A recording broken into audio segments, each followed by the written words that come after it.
umaga. Update po muna tayo dun sa mga YB summer namin ngayon. Sa ngayon po may konti na silang improvement sa droppings, tsaka kahit paano nakikita na natin kumikilos. Hindi kagaya nung nakaraang mga dalawang araw, ang mga droppings nila basa tsaka kulay green. Sa ngayon, tuloy-tuloy muna recovery sa kanila, pahinga. Hindi muna natin sinasampa sa truck. Tuloy-tuloy lang yung antibiotic para tuloy-tuloy yung paglakas, pag-recover. Sana after 2 to 3 days, mapawala na natin sila para makahabol tayo sa training. Isa pang binabantayan din namin ngayon, yung pang winter namin. Dahil baka mahawa dun sa pang summer. Kaya tuloy-tuloy din ang bigay namin ng probiotic tsaka vitamin sa mga YB namin ng winter para hindi sila mahawa. Mas masuportahan yung immune system nila. Hindi sila basta-basta papasukan ng sakit.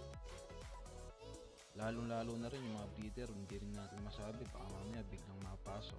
Kaya binibigyan na rin natin sila ng probiotic. Sa ngayon po, ang niload po muna natin ngayon, yung white light. Yan po yung kapares niya.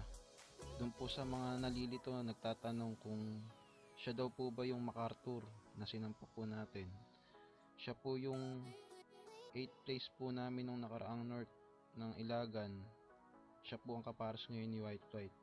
Yan po yung arrival video niya nung nakaraang North 18 Ilagan lap.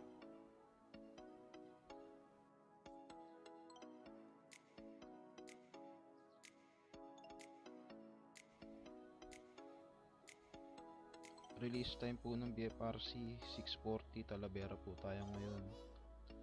Ang distance po niya 71 kilometers. Naasahan ho nating uwian ng ibon 7:39. Dito po sa video 7:32 magse-setup na po ako ng camera para po sa abangan.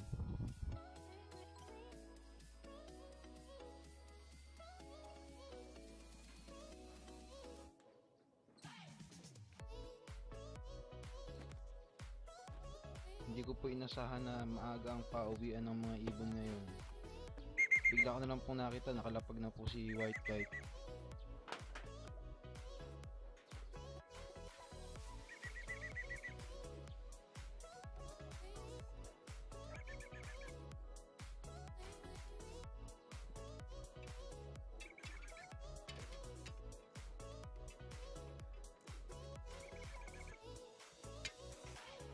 Na-clock po namin siya ng 7:33. Lumabas pong speed 1322.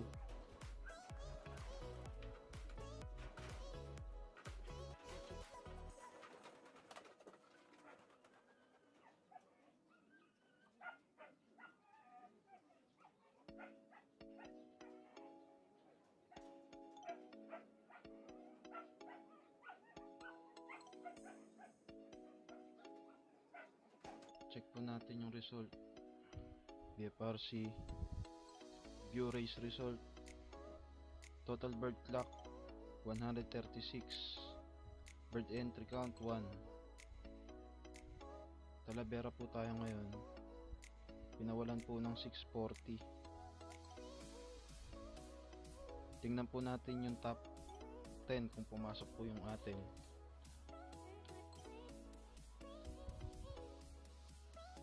Ang top speed po natin ngayon 1368 malolos. Pumasok po tayo ng pang 9 ngayon. Katabi po natin sa ranking si Baliwag Dave Strong Burido. Shoutout sa'yo.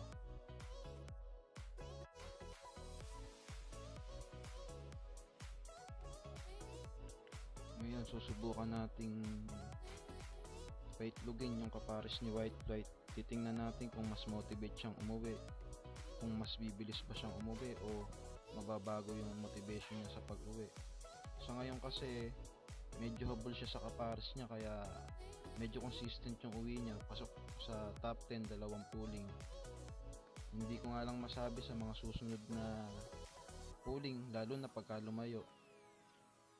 Kaya obserbahan natin, tingnan natin kung ano ang magiging resulta niya sa mga susunod, kung mas okay yung may itlog o mas maganda lang talaga yung motivate siya sa kapares. Sa ngayon, kung makikita nyo sa video, medyo lugon pa si White, hindi pa siya nakakapagpalit ng balahibo. Hinugot lang namin siya sa istakan para nga subukang isali sa pulling o sa pan race kung tuloy-tuloy yung magandang uwi niya. Medyo hindi pa siya ganun kabihis. Sinubukan lang natin kung kakayanin niya sa mas malayo pang lugar, mas malayo pang bitaw.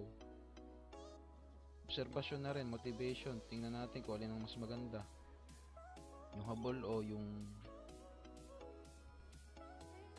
may inuupang itlog o yung may inakay. Tetestingin natin.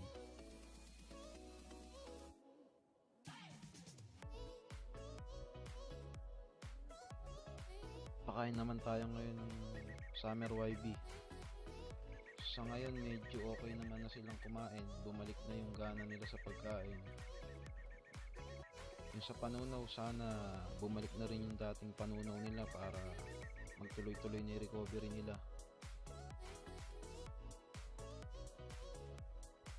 Sa ngayon hindi muna namin masyadong binubusog para hindi sila mahirapang tunawin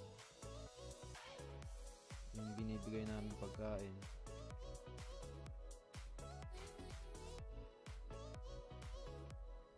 Sana sa mga darating na araw tuloy-tuloy na yung recovery para ma-training na natin sila.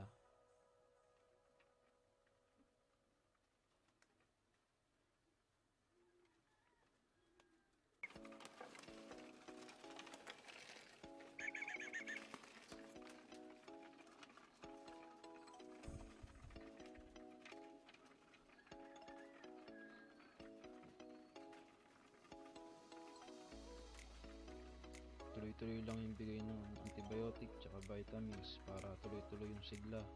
Bumalik na yung dating kondisyon nila. Makapagsampa na tayo sa track. Makahabol tayo sa training.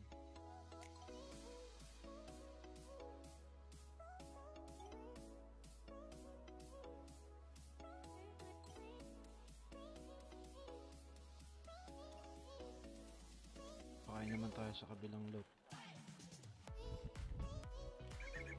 Sa totoo lang, medyo mailap tong ibon na to. Kaya sinusubukan natin paamuin. Pinapakain natin sa kamay para hindi matakot sa atin. Minsan may pagkakataong paghuhulihin, nagwawala.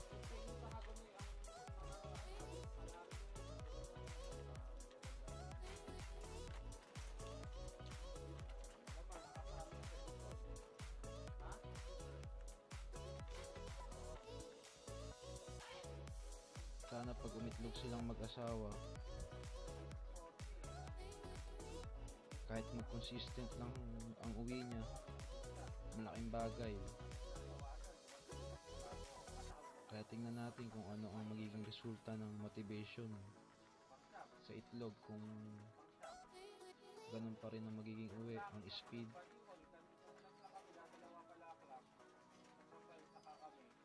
O bababa na speed niya, lalo na kung malayo.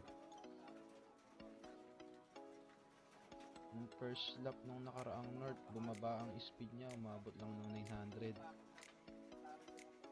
Yun ang nagiging problema niya pagka medyo nalalayo na ng distance. Bumabagal na. Muntik na rin siyang mawala dati ng Tugigaraw. Umuwi, kinabukasan may tama ng baril sa leeg. Buti hindi siya napuruhan. Yun, nakauwi pa. Kaya inipit na natin.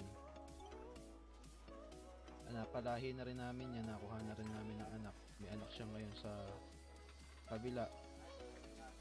Pang North 19. Pang North 19. Subukan natin kung namana yung speed niya. Doon po sa mga nagpapabate, next video babatiin ko po kayong lahat. Gusto ko pong magpasalamat sa inyong lahat sa suporta po sa channel namin. Maraming salamat po sa pagsubaybay, pakiabang. Maraming salamat po sa suporta nyo.